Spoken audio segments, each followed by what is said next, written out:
Estábamos en la casa de Bellavista, sabíamos que mamá estaba por tener. Había un teléfono sobre una de las mesas del living y estábamos todos a la expectativa. Sonó el teléfono, atendió Diego, nuestro hermano mayor, y después de unos segundos nos miró a todos y dijo: es una mujer.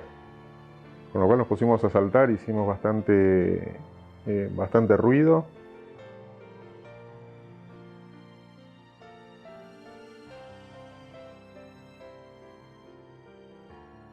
Tuve un embarazo excepcional de bueno, y yo después lo analicé y dije, claro, es porque era Clarita. Cuando nació Clarita, lo que me acuerdo, siempre el doctor Goñi, que fue el que me atendió siempre, decía, yo estaba medio como adormecida y Goñi le decía a la partera, ¿le decimos o no le decimos? Sí, le decimos. Entonces me dijeron, Clara tuvo una mujer.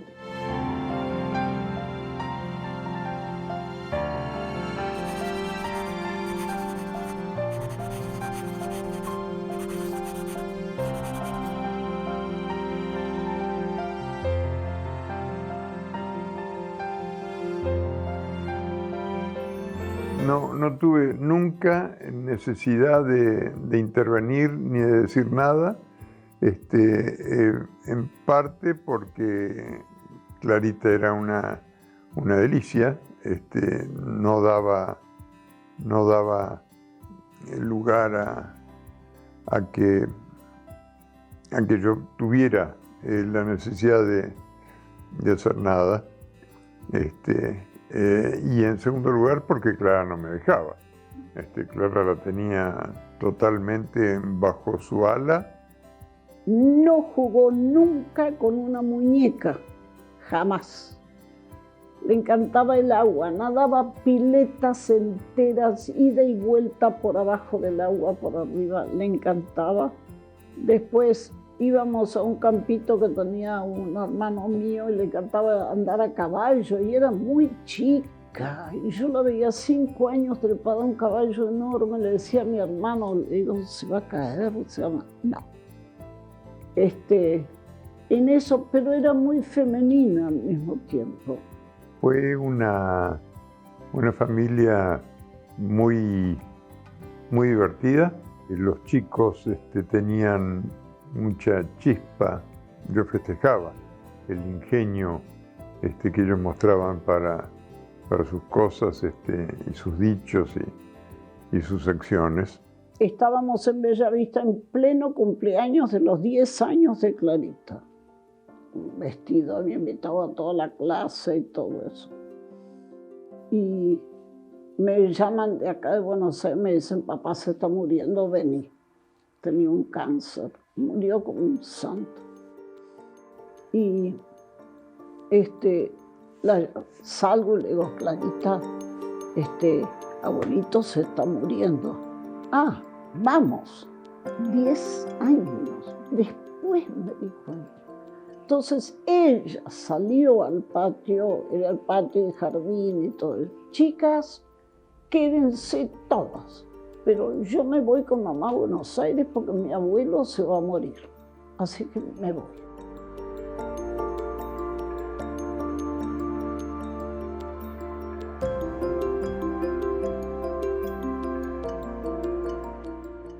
Enseguida se adaptó al nuevo colegio, al nuevo ambiente, a las chicas que fue conociendo. Tenía facilidad para relacionarse. Amaba el colegio, lo amaba. Decía que era el mejor colegio de Buenos Aires. Sí, mamá, es el mejor.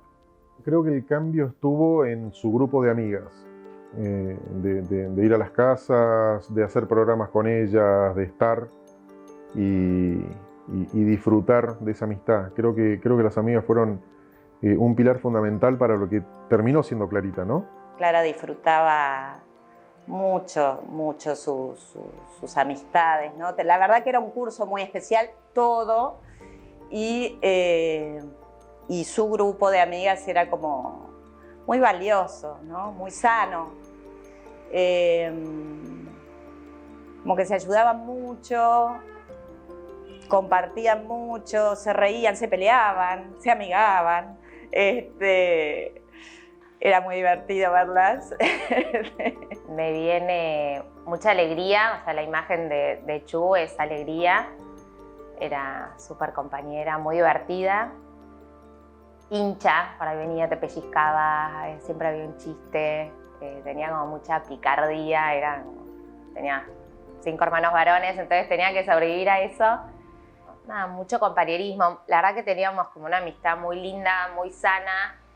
Nos escribíamos cartas, tarjetas, como que había como mucho cuidado de eso, hacernos regalos lindos, de estar pendiente de la otra. Para mí fue encontrar mi primera amiga en la fe. Cuando la conocí a Clara, fue encontrar con una persona que compartía y vivía ese cariño a Jesús. Cuando tenés 13 años, es algo realmente llamativo. Me acuerdo perfecto el primer día que la vi, cuando empecé a hablar con ella, cómo enseguida empatizamos y vimos todas esas cosas que teníamos en común. Y cómo para mí, hoy recapitulando, fue espectacular poder compartir la adolescencia con una persona con la que compartía esos criterios y esa fe. Y es un don buenísimo, realmente increíble y que muestra la predilección de Dios sobre ambas, ¿no? Nos vamos a tomar el té a lo de tal. Cuando íbamos a la casa de ella, por ejemplo, tenía un ascensor que era automático. Cada vez que íbamos a la casa, antes de que nos subiéramos al ascensor, tocaba todos los pisos abajo, ya vivía en el cuarto, quinto, no me acuerdo. Y entonces antes de que nos subiéramos tocaba el cuarto, tercero, segundo, primero y planta baja para que entonces el ascensor paraba en todos los pisos y nosotros ¡chu! O sea, como que hacía esas cosas de pícara, de matarnos de risa. Un día un profesor nos hizo llevar jabón para tallar una punta de lanza de cómo hacían los aborígenes, porque estábamos estudiando historia pre algo. Y llevamos todos el jabón, todos tallamos el jabón, pero había pilas de restos de jabón en la clase. Entonces Clara se da vuelta, o a mí que está al frente, o no sé si fue la primera, a la camisa y tira el jabón adentro de digamos en la espalda. Empezó una batalla de jabón que voló por todos lados. Bueno, nada, fue una experiencia muy divertida, motivada por ella, que después también estuvo motivada por ella el recoger todo el jabón, limpiar todo el desastre que habíamos hecho, ¿no? Digamos, como que en eso tenía esa espontaneidad de ser divertida y también la madurez de hacerse cargo. No era inocente, que estaba en un costadito. Era protagonista, pero le divertía jorobar, divertirse, bailar, cantar. Sí nos cuidaba un montón. Me acuerdo que en un momento habíamos visto una película en la casa de ella y en la película tenía una parte que era un poco de una subida de tono y nos las hizo adelantar o tapó la tele como diciendo no, esto no está bueno, no les hace bien, qué sé yo, y no nos dejó ver. Ella, con dolor, porque le costaba y se enojaba y todo ello, había como esta idea de la obediencia, que bueno, a mí fue muy ejemplar también, ¿no? Bueno, saber respetar el deseo de los padres, aunque a uno le costara y sin llegar, aunque enojarte, sin llegar a rebelarte. Ella estaba enojada porque me acuerdo que su mamá quería que fuera una fiesta, que era como una presentación y qué sé yo, y Clara no quería saber nada. Y ella tenía toda esa lucha porque ella quería obedecer a su madre. De hecho, creo que la obedeció, creo que fue al final. Pero eso fue todo un tema para ella, entre esta cosa tan impetuosa, ¿no? Y de tener claro lo que ella quería y la obediencia a sus padres, ¿no? Personalmente para mí fuimos muy amigas, una persona que me marcó siempre como esto de querer mejorar, ser mejor, de reconocer sin dolor, por decirlo de una manera, aquello de lo que había que mejorar. Y nada, de ahí venía esta historia de estar charlando en clase y que me dijera, bueno, espera un poco, que después te lo voy a contar, tenés que trabajar la paciencia. Nosotros seguir, y yo no poder creerlo porque, digamos, esto a los 15, 16, a los 44 tampoco, uno esperar para tener un chisme era algo muy difícil. Yo creo que Clara combinaba esto de ser muy dulce y a la vez muy exigente o con una vara alta con el humor. Le preocupaba muchas situaciones de sus compañeras que por ahí no vivían de acuerdo a la que por ahí, el ideal que ella quería, entonces por ahí venía y me contaba, me decía que estaba preocupada por fulanita, sin obviamente entrar en intimidad ni nada, ¿no? Y ella, bueno, rezá, no, pero tengo que decir algo. Porque tenía ese fervor de que todos llegaran a Jesús. Clara era una persona muy apasionada.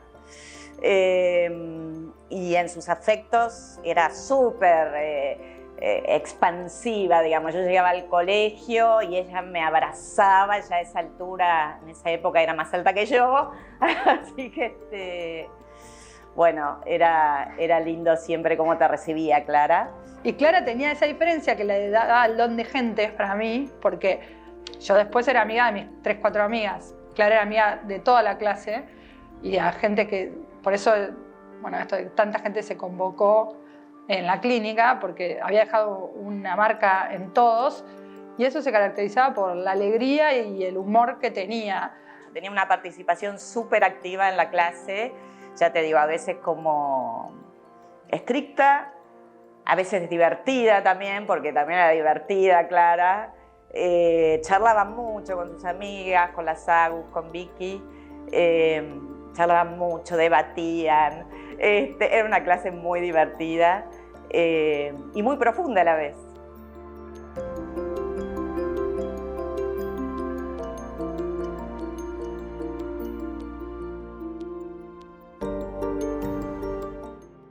Su vida interior para mí era un secreto. Porque a veces, por ejemplo, yo llegaba y Clarita ya había vuelto al colegio, pero cuando llegaba no estaba. Yo, ¿y Clarita? Entonces me dice, no, fui a misa, por ejemplo, a San Agustín. Clara tenía una cosa de fe muy incorporada. Es decir, su vida de fe era algo esencial en ella. No era algo externo, ajeno o una práctica, una costumbre que hay que ir a misa porque... No, ella lo tenía totalmente incorporado. En ese libro, en ese diario que tenía, puede ser que ahí es donde apareció realmente su fuerza espiritual, ¿sí? Que era tan fuerte que no la compartía. Eso es lo que me parece más increíble. No era de andar mostrando que andaba rezando y que hablaba con Jesús y que le pedía cosas y que tenía un diálogo mano a mano.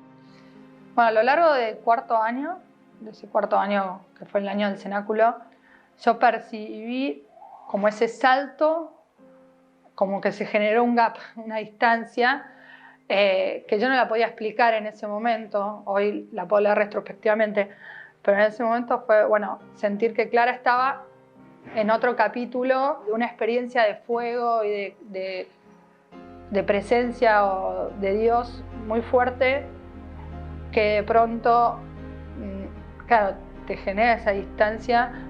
Santa Teresita lo escribe de esta manera, ¿no? Como el dardo que le atraviesa el corazón y le prende fuego el corazón. Esa unión con Jesús tan fuerte que, bueno, es imposible de explicar.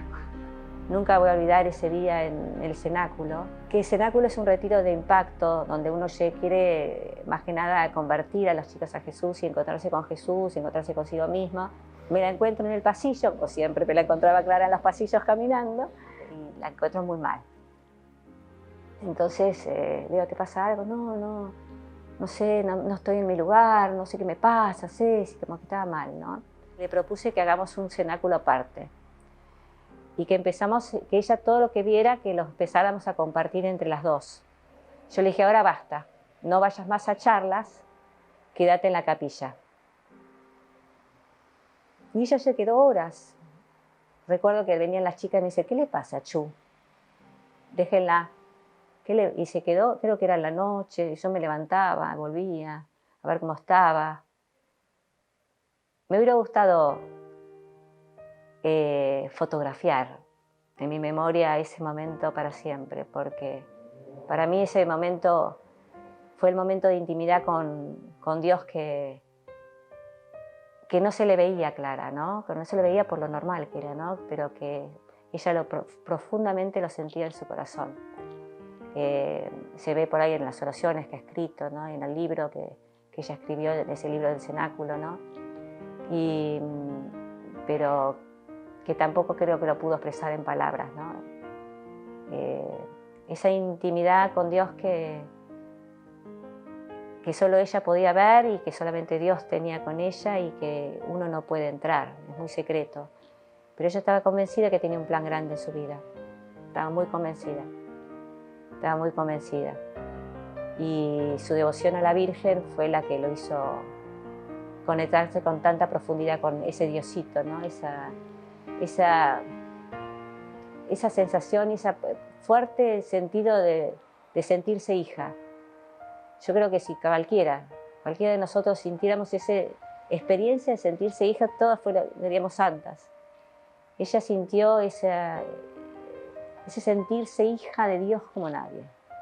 En ese íbamos mucho a la Virgen de San Nicolás, que Clarita va caminando. Después, ahí yo creo que ahí tuvo para mí un toque con la Virgen, porque ahí vuelve transformada. Toda su vida, sus amistades, su día a día, se ordenaba a eso. Eso es lo que tenía clara para mí. O sea, tenía muy claro para dónde iba y entonces todo lo orientaba hacia donde ella iba, ¿no? O sea, ese centro era Jesús y era su vida de fe. Eso, sin que ella hablara de Jesús todo el día. Pero estaba tan claro, como que lo transmitía. Nunca tampoco me voy a olvidar un momento de la peregrinación a San Nicolás. No había un santuario en ese momento, no había nada. Y me lleva a un lugar, me dice, te voy a llevar a mi lugar en el mundo. Y nos fuimos al río, a un lugar, era como en la costanera, no sé, no era en el campito. Y me dice, ¿sentís? Sí, sí. Bueno, ¿qué? Le digo. ¿No sentís? No sé. Acá está la Virgen. Este es mi lugar en el mundo. Y me señalaba como que ahí había sido su encuentro con ella. Lo que a mí siempre me gustó mucho de ella era su relación con la Virgen. A Clara le pasó algo en esa peregrinación a San Nicolás que yo no sé qué es. Pero me queda claro, ella me dijo que le había pasado algo. No me dijo qué, lo hablamos así en un saloncito en tutoría. Yo no había podido ir, entonces la llamé a tutoría para que me contara cómo había sido la peregrinación. Y ella no me lo pudo describir en palabras. Y a Clara no le faltaban palabras nunca. Ella me dijo, no te puedo explicar lo que es la Virgen. Y yo me di cuenta que había pasado algo, que no quise preguntar por un tema como de respeto es algo muy, muy personal y ella tenía la libertad de contarlo o no. Pero yo sentí que ahí, en esa peregrinación, Clara había tenido como conciencia de su misión. La verdad que todas estábamos muy pendientes y lo teníamos a Jesús muy presente y muy en el medio. Ella quizás sí, por ahí nos decía, bueno, no sé, es Cuaresma, hay que hacer un sacrificio y hagámoslo y no lo quebremos y no comemos dulces o hagamos tal cosa. No sé, me acuerdo que era constante la mirada al otro que ella tenía, de decir, no sé, me acuerdo que juntaba los boletos de colectivo para juntar una silla de ruedas y entonces se recomprometía con eso, como que era muy comprometida con muchas causas y lo tenía así súper presente siempre a Jesús. Motivaba a todos a hacer cosas buenas, de alguna manera. Había esto, bueno, las peregrinaciones, las colectas de los tickets de colectivo, como que estaba focalizada esa idea de, bueno, hay que apuntar hacia el bien. La vida de fe de Clara, por lo que yo fui viendo, fue como madurando. Y madurando como muy rápido y muy en profundidad. Pasó de ser como una fe que era más de lo formal, lo que había, o sea, ella lo hacía con el corazón, pero se fijaba mucho en las formas, ¿no? Lo que había que hacer o no hacer, lo que estaba bien y lo que estaba mal, a una relación más personal, más profunda, más desde el corazón.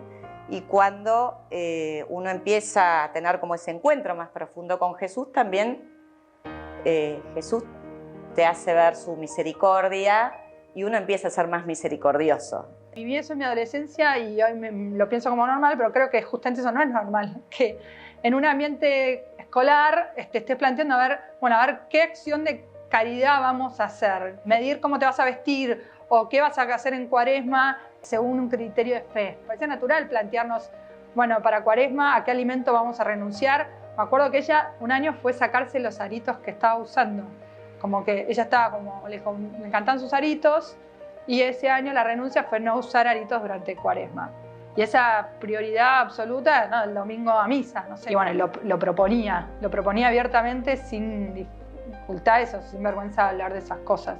Entonces, porque para mí muy significativo en mi propio camino personal de santidad haber tenido la gracia de poder transitar de adolescencia al lado de una persona así, como una gracia particular de Dios hacia mí, y creo que en eso la vida de Clara ha sido una gracia particular en la vida de muchas otras personas, como ese poder de conocerla, alguien que vive intensamente ese amor hacia Dios y decir, esto es posible, esto se puede vivir en alegría, en normalidad, ese deseo de la santidad en la vida cotidiana.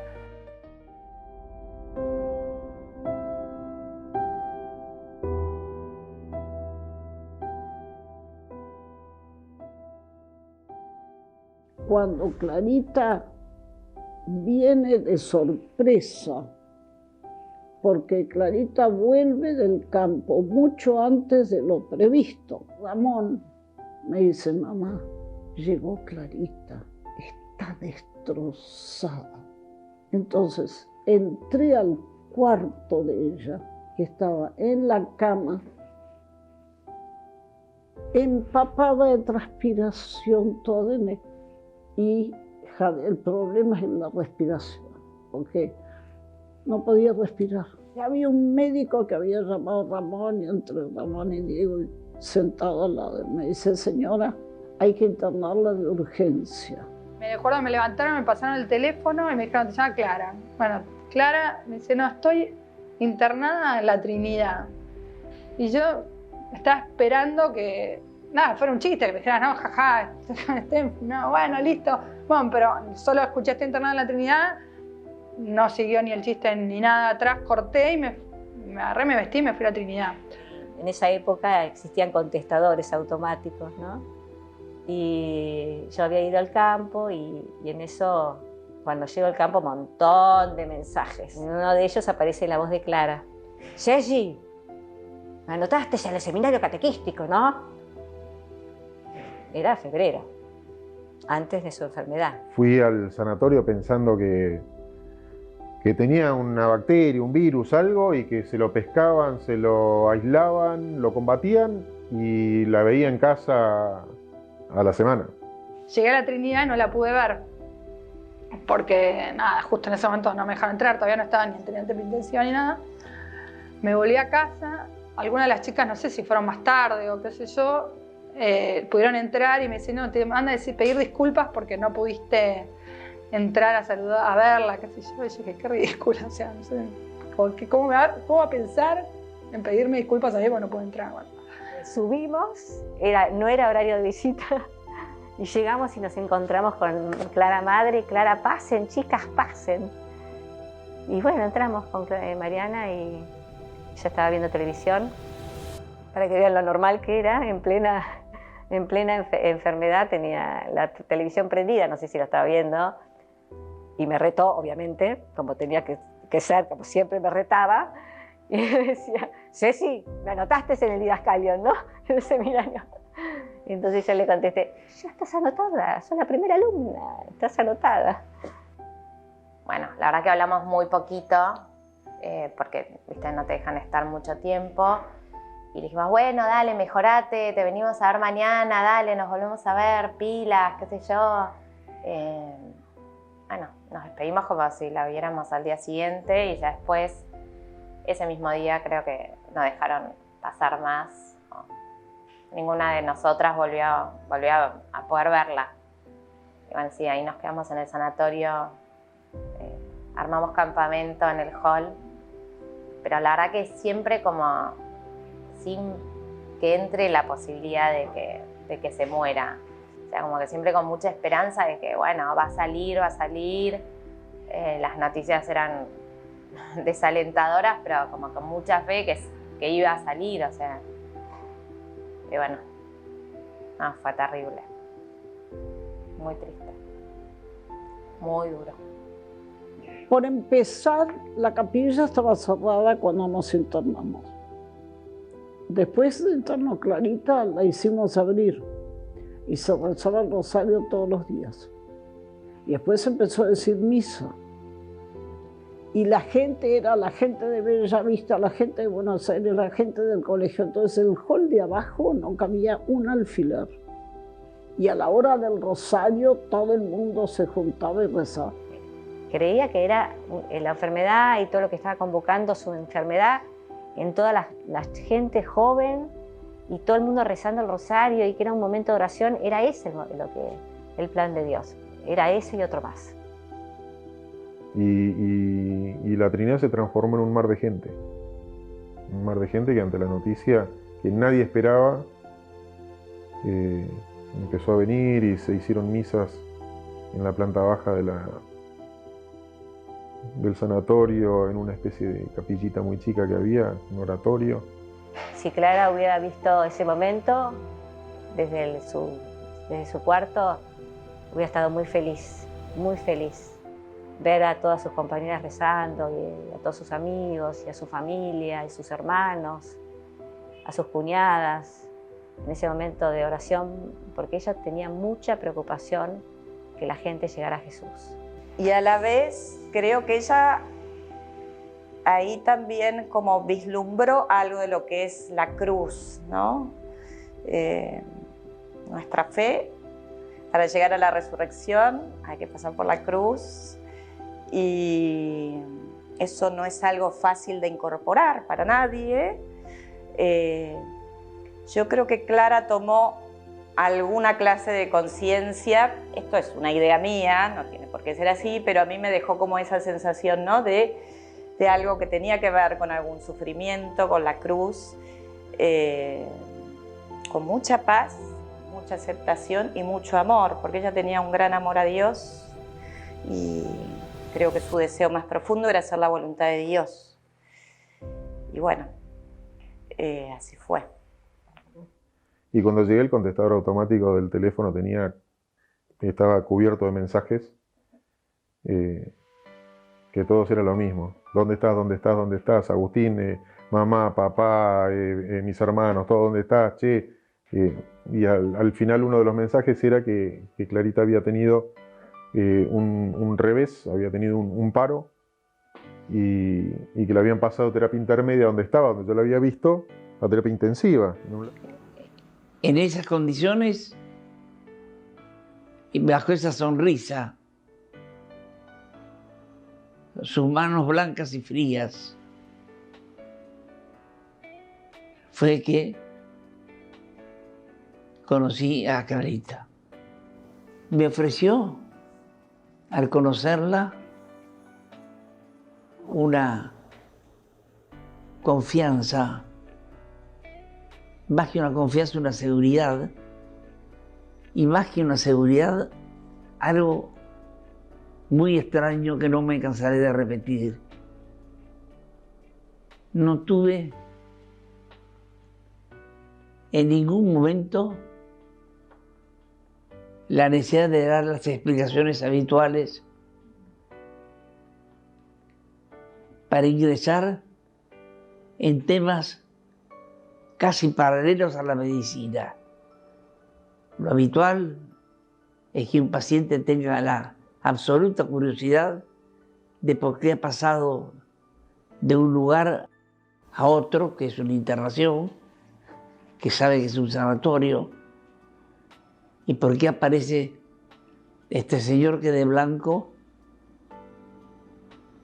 comienza a conversar con ella no existió la pregunta de por qué estaba internada allí y por qué estaba yo.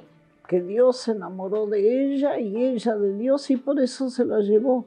Y ella es especial para ser ejemplo de las chicas de la edad. Lo que creo que descubrió Clara es ese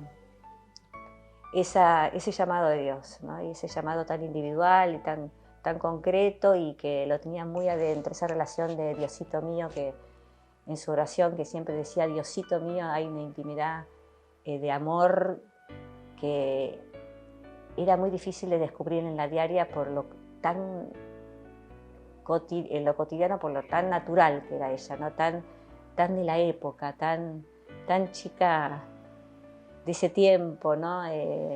Pero con tantas aspiraciones a santidad y que todas sus amigas llegaran a ese lugar. No, es el gozo de revelarse y de mostrarse a una persona, también esa persona lo recibe con intensidad, ¿no? No le pone trabas. Entonces Dios se puede volcar directamente sobre ese corazón. Y ahí creo que pasó eso, una relación de amor muy profunda entre Dios y Clara, que respondió sin límites. Si realmente Clarita puede transformarse en un ejemplo a seguir por personas que pueden estar en algún momento de su vida en duda o les puede costar, o si ven eso, si ven que ante adversidades o problemas o dificultades, realmente en un diálogo mano a mano con Dios o con Jesús, les puede facilitar su espiritualidad, bienvenido sea. Yo creo que Clara es un despertador como de la fe de todos nosotros, ¿no? Me parece que, sobre todo para los adolescentes, creo que Clara muestra como la santidad no aparatosa, la santidad de lo cotidiano, la santidad de la alegría, de la frescura. A mí Clara me hace acordar de esto que habla ahora el Papa de los santos de la puerta de al lado, ¿no? Que habla de esos rostros que son normales, que están al lado, ¿no? La mujer que va al supermercado y bueno, Clara para mí es el rostro adolescente de la santidad de hoy, ¿no?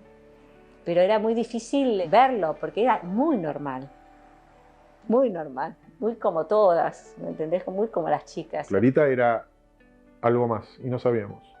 Me acuerdo una carta que una vez me escribió, una tarjeta, y me acuerdo que me dijo, te propongo una cosa, dale que la que primera llega al cielo le guarde un lugar a la otra.